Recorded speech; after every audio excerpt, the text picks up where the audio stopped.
Hello दोस्तों, good morning. आज हम पढ़ेंगे घातांक करणी। तो इससे पहले वाली क्लास में हमने घातांक के नियम देखे थे। आज हम देखेंगे करणी। करणी क्या होती है, ठीक है। वैसे करणी जैसे मैं आपके सामने लिखता हूँ √2, तो इसमें करणी क्या होगी, जो ये दो तो क्या है, दो होगा आधार, ठीक है। दो इसमें क्या होगा, आधार। और जो भी ये अंडरूट है इसको हम क्या बोलते हैं, करणी। अब आप समझ गए होंगे घात और करनी में क्या फर्क होता है। ये आधार है, ये करनी है। और जैसे 2 की घात 5 है तो इसमें 2 क्या होता है, आधार होता है, और 5 क्या है, 5 घात होती है। इसकी चर्चा हमने इससे पहले वाले वीडियो में कर ली थी, ठीक है। और यदि आप नए हैं तो हमारे चैनल को सब्सक्राइब जरूर कर लें। अब हम देखते हैं करनी। करनी होती है 2 प्रकार की। कितने प्रकार की होती है करनी? करनी होती है 2 प्रकार की। एक तो होती है सजातीय करनी। सजातीय करनी यानी सजातीय का मतलब अर्थ क्या होगा, जिनकी जाति समान हो। एक होती है विजातीय करनी, जिनकी जाति अलग अलग हो, ठीक है। अब सजातीय करनी में कौन से उदाहरण आएंगे, जैसे मैं लिख रहा हूँ 4√3, 5√3 और 3√3, ये सब क्या है, सजातीय करनी। और विजातीय करनी में कैसे आएंगे, जैसे √2, 5√2 लिख दिया मैंने, 3√3 लिख दिया, 4√7 लिख दिया। ये सब क्या है, विजातीय करनी। यानी जो भी इसमें करनी के अंदर जो भी संख्या है वो अलग अलग है। अब देखो सजातीय करनी का गुण क्या है, इसका हम योग कर सकते हैं, इसको जोड़ा जा सकता है। जैसे सभी को हम जोड़ेंगे 4√3 प्लस 5√3 प्लस 3√3, तो इसमें क्या होता है, ये √3 है तो √3 तो सभी में कॉमन आ जाता है, बाकी संख्याएं जुड़ जाती है। जैसे 4 है, 5 है और 3 है, सबको जोड़ेंगे कितनी हो जाएगी, 12, यानी 12√3। इसको हम क्या लिख सकते हैं, 12√3। यानी सजातीय करनी कोई सजातीय करनी का योग हो सकता है, और विजातीय करनी का योग एज इट इज ऐसा का ऐसा ही होगा। यानी इसको यदि योग के रूप में लिखना है तो 5√2 3√3 प्लस 4√7 ऐसे ही लिख सकते हैं योग के रूप में, ठीक है।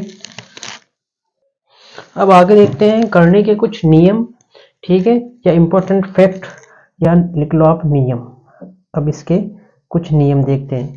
जैसे आपके सामने दे रखा है √a, तो इसको किस प्रकार से लिखा जा सकता है।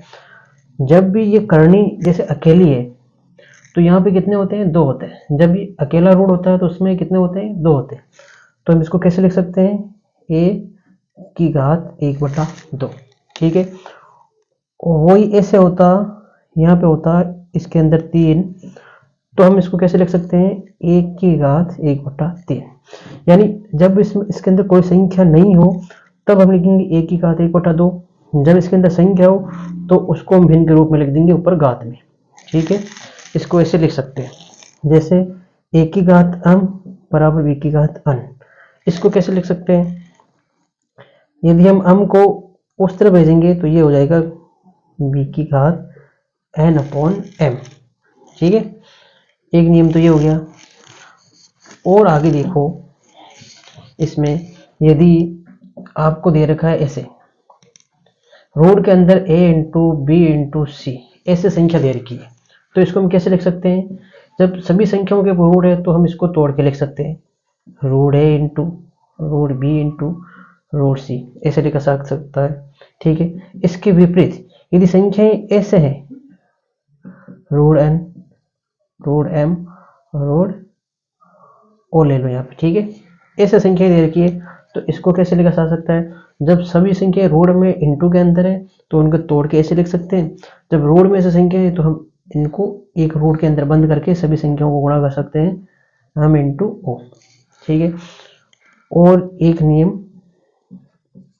ठीक है, जैसे ये पूरे के ऊपर रूट है, √a/b, तो इसको कैसे लिख सकते हैं हम, इसको हम लिख सकते हैं, दोनों को अलग अलग कर सकते हैं, √a और √b। यानी पूरा रूट है, इसको अलग अलग लिखा जा सकता है, ऊपर भी होता है नीचे भी होता है। इसका उल्टा भी हो सकता है, चाहो तो लिख लो।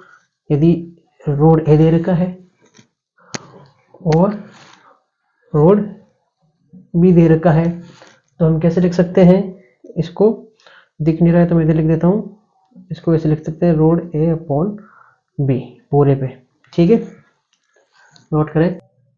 आगे देखिए, यदि a/b और इसकी घात n दे रखी है, ठीक है, यानी ये कोई भिन्न है, यदि इस भिन्न का व्युत्क्रम कर दें, ये कोई भिन्न है, यदि आप इसका व्युत्क्रम कर दो, ठीक है, तो व्युत्क्रम करेंगे यानी कि इसको हम लिख दें b/a।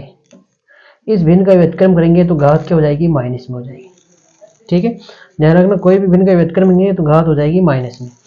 इसी प्रकार आगे, यदि घातें समान है, घातें समान तो आधार समान, ऐसे नियम हमने उसमें भी देखे थे, घातें समान तो आधार समान हो जाते हैं।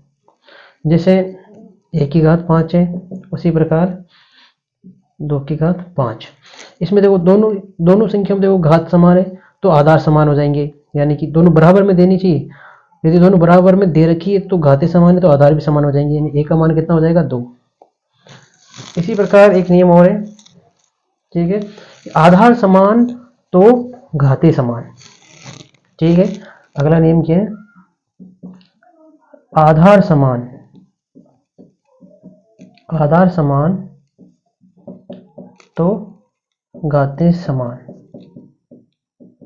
ठीक है। कैसे होगा, जैसे 5 की घात m बराबर 5 की घात 6 दे रखा है, ठीक है, ध्यान रखना दोनों संख्याएं बराबर में दे रखी हो तभी ऐसा होगा। अब देखो दोनों में आधार समान है तो घातें समान हो जाएगी, इधर से m है इधर से 6, यानी m का मान कितना हो जाएगा, 6। और यदि रोड के ऊपर रोड ऐसे दे रखा है, जैसे a लिखा हुआ है, ठीक है, यहाँ पे रोड में c है, ये c है, फिर रोड है यहाँ पे, इसके अंदर b है। एक मिनट इसको मिटा देता हूँ, मैं अच्छे से लिख देता हूँ। जैसे ऐसे संख्या लिखी हुई है, ये फिर रोड है, इधर b दे रखा है, फिर रोड है, इधर c दे रखा है और इधर a दे रखा है।